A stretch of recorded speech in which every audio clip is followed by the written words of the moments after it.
Bowring ಆಸ್ಪತ್ರೆಯ ಗೋಡೆ ಕುಸಿದು 8 ಜನ ದುರ್ಮರಣವನ್ನ ಹೊಂದಿದ್ದಾರೆ.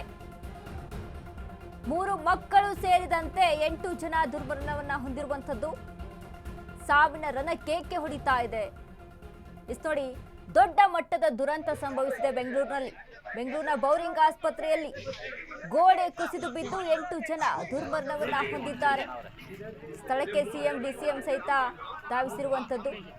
ಇನ್ನು ಅದರ ಜೊತೆಗೆ ಪೊಲೀಸರು ಕಾರ್ಯಾಚರಣೆಯನ್ನು ಸಹಿತ ನಡೆಸ್ತಾ ಇದ್ದಾರೆ.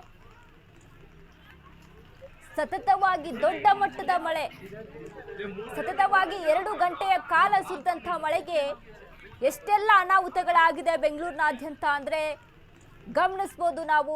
ಒಂದು ಕಡೆ ಗೋಡೆ ಕುಸಿದು 8 ಜನ ದುರ್ಮರಣ ಹೊಂದಿದ್ದಾರೆ, ಮತ್ತೊಂದು ಕಡೆ ಗಿಡ ಮರಗಳು ಉರುಳಿ ಬಿದ್ದಿದೆ. ಇನ್ನೋದ್ರ ಜೊತೆಗೆ ಎಷ್ಟೋ ಮನೆಗಳಿಗೆ ನೀರು ನುಗ್ಗಿ ಅಲ್ಲಿ ಅವಾಂತರಗಳು ಸೃಷ್ಟಿ ಆಗ್ತಾ ಇದೆ. ಬೆಂಗಳೂರಿನಲ್ಲಿ ದೊಡ್ಡ ಮಟ್ಟದ ದುರಂತ ನಡೀತಾ ಇದೆ. ಬೌರಿಂಗ್ ಆಸ್ಪತ್ರೆಯ ಗೋಡೆ ಕುಸಿದು 8 ಜನ ದುರ್ಮರಣವನ್ನ ಹೊಂದಿದ್ದಾರೆ. ಕಾರ್ಯಾಚರಣೆಯನ್ನು ನಡೆಸ್ತಾ ಇರುವಂತದ್ದು. ಮೊದಲಿಗೆ ಗೋಡೆ ಕುಸಿದು ಬಿದ್ದಂತ ಸಂದರ್ಭದಲ್ಲಿ ಯಾರೆಲ್ಲ ಜನ ಸಿಲುಕಿದ್ದಾರಾ ಅಥವಾ ಏನಾಗಿದೆ ಅನ್ನುವಂತ ಶಂಕೆಗಳು ವ್ಯಕ್ತವಾಗ್ತಾ ಇತ್ತು. ಸಾಕಷ್ಟು ಅನುಮಾನಗಳನ್ನ ಸೃಷ್ಟಿ ಮಾಡಿತ್ತು. ಬಟ್ ಇದೀಗ ಕಾರ್ಯಾಚರಣೆ ನಡೆಸಿದ ಬಳಿಕ ತಿಳಿದು ಬಂದಿರುವಂತದ್ದು 3 ಮಕ್ಕಳು ಸೇರಿದಂತೆ 8 ಜನ ಅಲ್ಲಿ ದುರ್ಮರಣವನ್ನ ಹೊಂದಿದ್ದಾರೆ. ದೊಡ್ಡ ಮಟ್ಟದ ಅವಾಂತರವನ್ನ ಸೃಷ್ಟಿ ಮಾಡಿದೆ.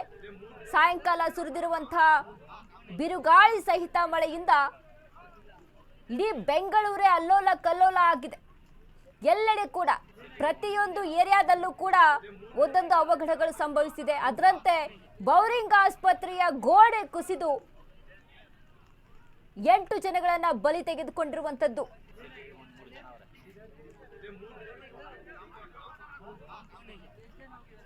ಪೊಲೀಸ್ ಕಾರ್ಯಾಚರಣೆಯನ್ನ ಸಹಿತ ನಡೆಸ್ತಾ ಇರುವಂತದ್ದು.